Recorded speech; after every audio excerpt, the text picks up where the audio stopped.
गणेशाय नमः। श्री शिव महापुराणे सप्तमयां वायव्य संहिताया अथाष्टादशो अध्याय। हिंदी अनुवाद। ऋषियों ने कहा, दक्ष प्रजापति की कन्या सती देवी अपना शरीर छोड़कर हिमालय की स्त्री मेना से कैसे उत्पन्न हुई? कैसे दक्ष प्रजापति ने रुद्र की निंदा की? उसमें क्या कारण था जिससे शिव जी की निंदा हुई? हे वायुदेव, शिव जी के शाप से फिर दक्ष कैसे उत्पन्न हुए? चाक्षु मनवंतर के पहले वाली उस कथा को कहिए।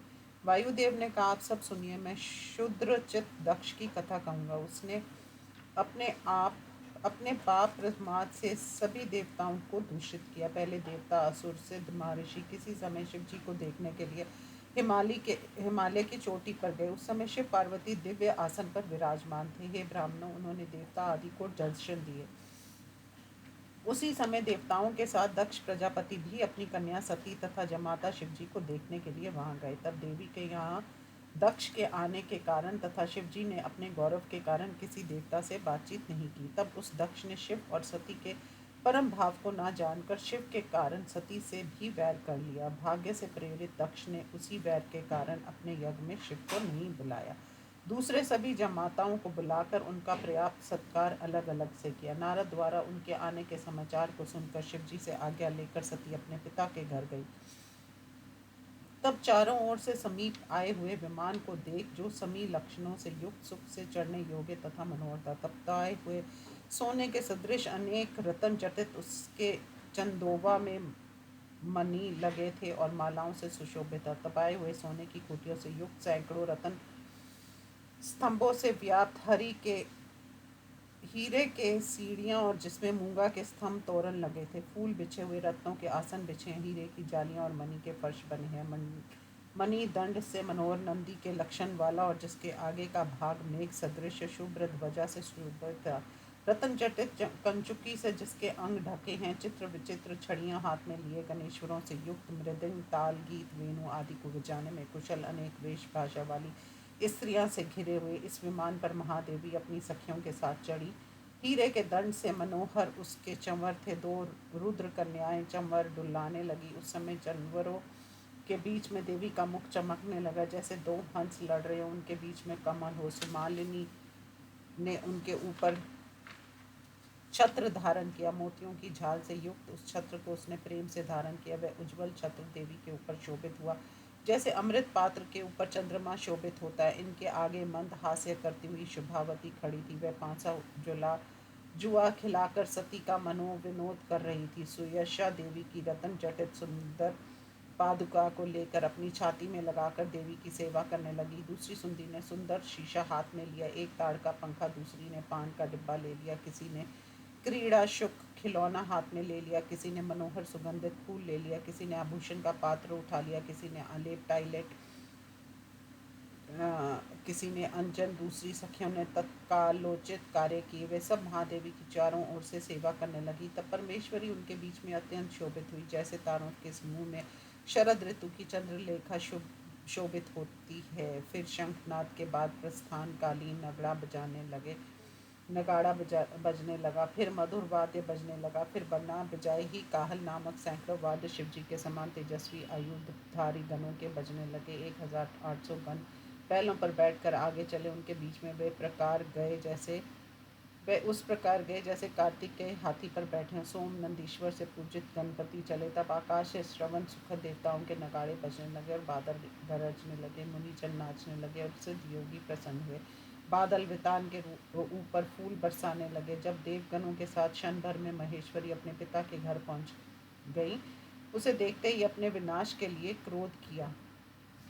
उसकी छोटी बहनों ने उसका अपमान किया। तब उस चंद्रमुखी देवी ने पिता माता को सभा में देखकर उदारता पूर्वक सती देवी ने कहा, हे तात, ब्रह्मा से लेकर पिशाच पर्यंत जिसकी आज्ञा के वश में है, उस देव को आपने पूजा नहीं की।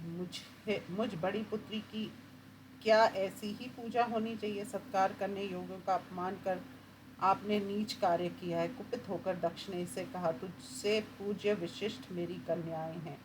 उनके जो पति हैं वे भी मेरे आदरणीय हैं। वे तेरे पति त्र्यंबक से गुणों में भी अधिक हैं। शिव स्तंभ आत्म वाला तामसी है। तू उसकी सेवा करती है। मैं तेरा भी अपमान करता हूँ। शिव मेरे प्रतिकूल है। पिता के ऐसा कहने पर यज्ञ में उपस्थित देवता तथा ऋषियों को संबोधित कर कुपित हुई देवी ने कहा, तुम साक्षात महेश्वर मेरे पति को अकारण दोष लगा रहे हो। विद्या चोर, गुरुद्रोही, वेद तथा ईश्वर का निंदक, ये सब पापी होते हैं, इन्हें दंड देना चाहिए, ऐसा वेद कहता है। इसलिए इस महान पाप के अनुरूप एकाएक भयंकर दंड भाग्यवश तुमको मिलेगा, क्योंकि तुमने देव देव त्र्यंबक की पूजा नहीं की, इसलिए तुम्हारा दुष्ट कुल नष्ट हो जाएगा, ऐसा समझो। कुपित सती पिता से निर्भय होकर ये कहकर उससे संबंधित अपने शरीर को छोड़कर हिमालय के पास चली गई। उस पर्वत श्रेष्ठ ने अपने पुण्यों का फल पा लिया, इसी के लिए उसने कठोर तप किया था। इसलिए ईश्वरी ने उस पर्वतराज पर कृपा की और अपनी योग माया से हिमालय को अपना पिता बना लिया। जब सती भयभीत दक्ष की निंदा करके गई, उसी समय मंत्रों की शक्ति क्षीण होने से यज्ञ भंग हो गया। शिव जी ने जब ये सुना कि सती शरीर त्याग कर चली गई, तब त्रिपुरारी दक्ष तथा ऋषियों पर कुपित हुए और उन्हें शाप दिया, हे दक्ष, निरपराध सती का जिस कारण तूने अपमान किया और दूसरी सभी कन्याओं का उनके पतियों के साथ सम्मान किया, अंत वैवस्वत मनवंतर में ये तेरे अयोनिज जमाता भी जन्म धारण करेंगे।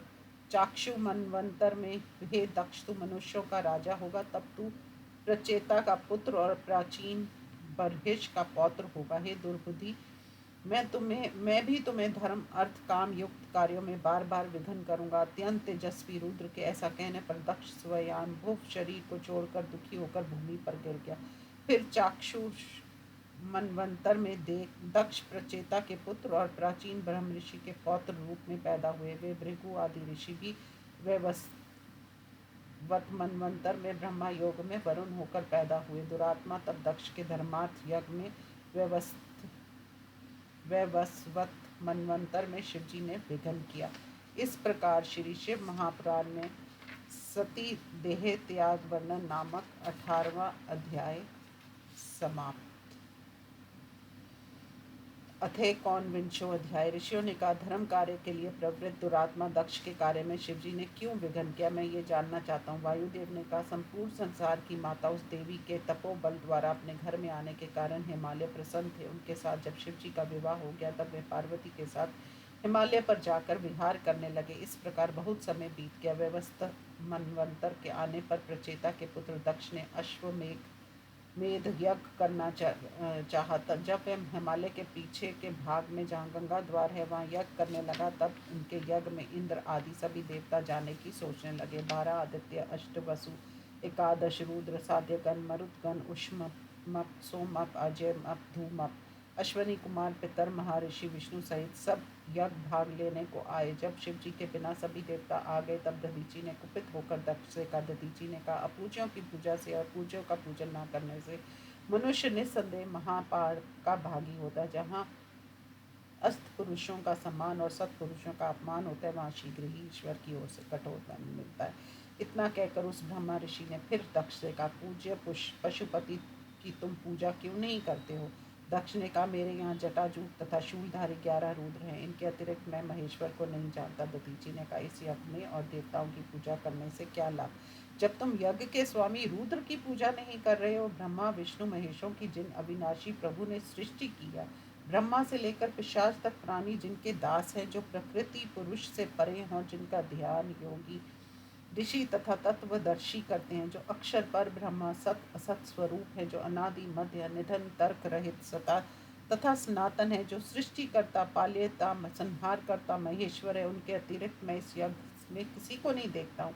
दक्ष ने कहा, ये सुवर्ण पात्र में यज्ञ स्वामी विष्णु का भाग विधि पूर्वक मंत्रोच्चारण के साथ रखा है, इसका विभाग कर आप आज हवन कीजिए। दधीची ने कहा, क्योंकि तुमने सभी देवताओं के स्वामी रुद्र की आराधना नहीं की, अंत तुम्हारा ये यज्ञ पूर्ण नहीं होगा। कुपित होकर इतनी बात कहकर मुनिवर दधीची वहां से अपने आश्रम को चले गए।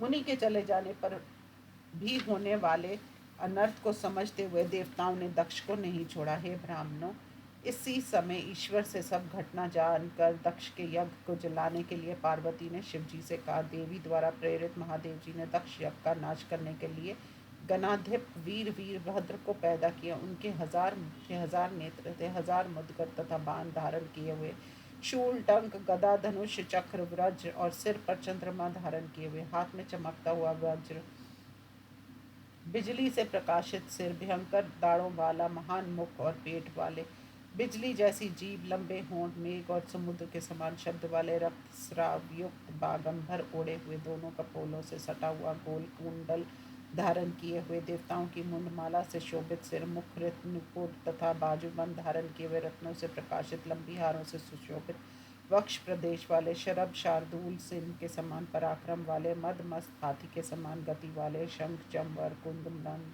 चंद्र मृणाल के सदृश उज्ज्वल, मानो हिमालय पर्वत ही चल रहा हो, मोती के आभूषणों के साथ अपने तेज से प्रलयकार की अग्नि के सदृश प्रकाशित, वे गणेश्वर वीरभद्र पृथ्वी पर घुटने टेक कर हाथ जोड़ देव शिव जी के समीप बैठे। उसी समय क्रोध से भद्रा महेश्वरी भद्रकाली को देवी ने अपनी प्रतिनिधि के रूप में वहां जाने के लिए उसे उत्पन्न किया। उस भद्रकाली के साथ वीरभद्र को देखकर शिव जी ने कहा, तुम्हारा भला हो। उसने देवी के साथ महेश्वर से कहा, हे महादेव जी, आप आज्ञा दीजिए, मैं क्या करूं। तब त्रिपुरारी ने पार्वती को प्रसन्न करने की इच्छा से गंभीर स्वर में महाबाहु वीरभद्र से कहा। महादेव जी ने कहा, प्रचेता के पुत्र दक्ष के यज्ञ का शीघ्र विनाश करो। हे गणेश्वर, तुम भद्रकाली के साथ इस कार्य करो।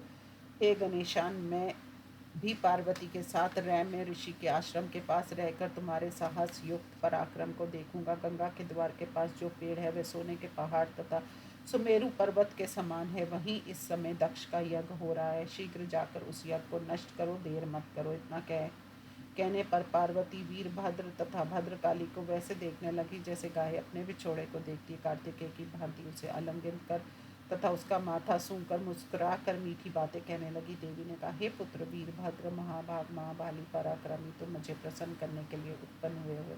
मेरे क्रोध को दूर करो। हे गणेश्वर, यज्ञेश्वर शिव जी को बिना बुलाए दक्ष वैर से यज्ञ कर रहा है, इसलिए उस यज्ञ को छिन्न भिन्न करो। हे वीरभद्र, यज्ञ लक्ष्मी को अलक्ष्मी रूप करके भद्रा के साथ जाकर उस यजमान को भी मार डालो। विचित्र लीला करने वाले शिव शिवा की संपूर्ण आज्ञा को स्वीकार कर उन दोनों को प्रणाम कर वीरभद्र जाने लगे। तब शमशानवासी भगवान वीरभद्र ने कुपित होकर देवी के क्रोध को दूर करने के लिए वीरभद्र ने अपने रोम कूपों से तथा दाहिनी भुजा से 100 करोड़ गणेश्वरों को पैदा किया। पैरों, टांगों, पीठ, पसलियों, मुख, गला, गुद्दा, गुलफ, सिर, कंठ तथा पेट से अपने समान पराक्रमी असंख्य गणेश्वरों को पैदा किया, जिनसे संपूर्ण आकाश तथा संसार ढक गया। वे सभी 1000 हाथों वाले, 1000 हथियारों वाले, रुद्र के अनुचर, रुद्र के समान थे। शूल, शक्ति, गदा हाथ में लिए, टंक, उपल, शिला लिए हुए, प्रलय काल की अग्नि तथा रुद्र के समान तीनों नेत्रों वाले जटाधारी थे। वे वीरभद्र से उत्पन्न गण मेघ के समान गरजते हुए सिंहों पर चढ़कर आकाश में विचरने लगे। वीरभद्र उन गणों से घिरे हुए वैसे शोभित हो रहे थे जैसे प्रलय काल में सैकड़ों कालानलों से भैरव शोभित होते हैं। उनके बीच में शिव जी नंदी पर आरूढ़ होकर चले। उस समय वीरभद्र शिव जी जैसे लग रहे थे। उस वीरभद्र ने बैल पर चढ़ जाने पर मोतियों की झालर से युक्त छत्र और शुभ चंवर धारण किया। तब वीरभद्र के पास में भस्म के समान उज्ज्वल हिमालय जगत गुरु शिव के समान शोभित हुआ। तब सफेद चंवर धारण करने वाले वीरभद्र वैसे शोभित हुए जैसे सौम्य बाल चंद्रमा से शिवजी शोभित होते हैं। तब सुवर्ण के आभूषणों से विभूषित महान तेजस्वी भानु का अपने वीरभद्र के समान शुभ सफेद शंख बजाया। फिर आकाश में देवताओं के नगाड़े बजने लगे और बादलों में फूलों की वर्षा होने लगी। उन सुगंधित फूलों की गंध से युक्त पथिकों को सुख देने वाली हवाएं बहने लगी। तब सभी गणेश्वर युद्ध के लिए तैयार हो गए और नाचने, हंसने, चिल्लाने तथा गाने लगे। तब वीरभद्र भद्रकाली के साथ अपने गणों के बीच में वैसा शोभित हुआ जैसे शिव पार्वती के साथ शोभित होते हैं। उसी समय दक्ष प्रजापति की सुवर्णमय यज्ञ की चार दीवारी के भीतर महाभाऊ वीरभद्र अपने गणों के साथ घुस आए। तब शिव जी के उस प्रधान गण ने दक्ष की यज्ञ भूमि में वैसे प्रवेश किया जैसे अंत समय में तीनों लोकों को जलाने के लिए रुद्र प्रवेश करते हैं। इस प्रकार श्री शिव महापुराण में वीरभद्र भद्रोत्पत्ति वर्णन नामक 19वां अध्याय समाप्त। ओम नमः शिवाय।